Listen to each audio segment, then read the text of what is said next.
What's up, guys? JP back at you once again, bringing you guys day number 21 in my 9th annual 31 Days of Horror, a series in which we watch and review 31 horror films in 31 days, all during the month of October, leading right up to Halloween. And continuing along here, we have a film that I haven't seen since it probably came out.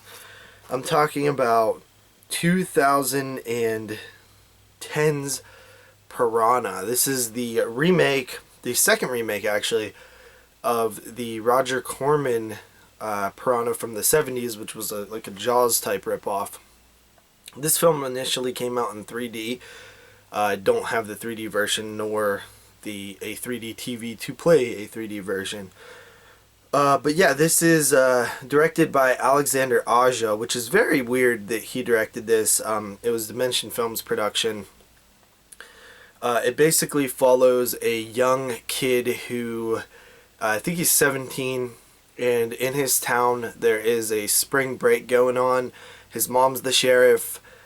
He has a crush on a girl who's like dating a douchebag, and he basically meets this dude who is a super sleazy like movie producer slash like Girls Gone Wild type guy, and this, you know, his talent, and basically they need a local to show them around because they want to shoot some scenes.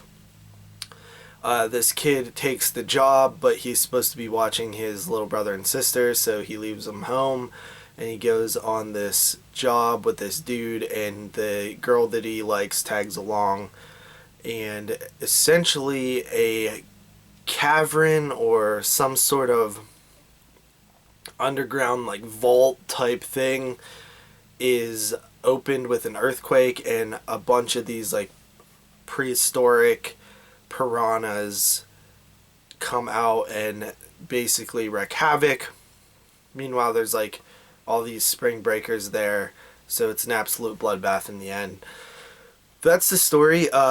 So first up, the CGI didn't hold up in a lot of ways. It's actually a lot worse than I remembered, which I remember it being, you know, not so good, but it's actually a lot worse than not so good.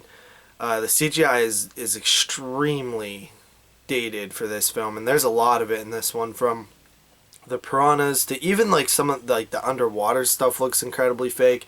I don't know if it's like the 3D effect or if it's, you know, CG. It almost feels CG, you know, so that's kind of weird.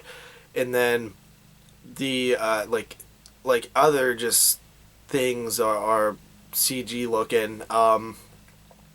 Definitely kind of eye-opening with how rough the effects looked. And then the story is basic and simple. Christopher Lloyd has a little part in it, and he's awesome. There's some other bit characters in here that are just you know, ridiculous. Ving Rhames is in this, and he has a crazy sort of scene where he's killing all these piranhas and stuff like that.